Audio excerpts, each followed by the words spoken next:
Sasa mambo yamekuwa moto huko katika mitandao ya kijamii na ni baada ya rais wa Marekani Donald Trump kumwaga siri nzito inayozua taharuki duniani. Trump anasema kuwa Iran sasa hivi haina hata senti 5 na uchumi wao umeporomoka vibaya mno. Trump anadai kuwa kutokana na kizuizi kikubwa cha majini na vikwazo vya Marekani, Iran inapoteza zaidi ya dola 500 kila siku. Lakini kubwa zaidi ni hili hapa. Trump anasema wanajeshi na polisi wa Iran, wale walinzi wa nchi, sasa hivi wanadai mishahara kwa sababu hawajalipwa. Anasema utawala wa Iran una njaa kali ya fedha taslim na hali ni mbaya kuliko tunavyoambiwa.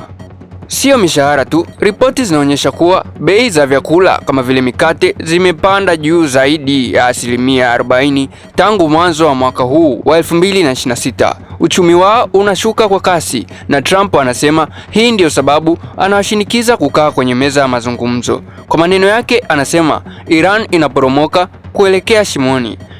Wakati Trump akipiga mkwara huo, Iran kwa upande wao wanadai fidia ya dola bilioni 270 kwa uharibifu wa vifaa na wanasema hawatatishika kabisa. Lakini swali linabaki, je, jeshi litaendelea kuwa na utiifu ikiwa mifuko yao imetoboka? Wachambuzi wanasema hali ya usalama nchini humo iko kwenye ukingo na hatari.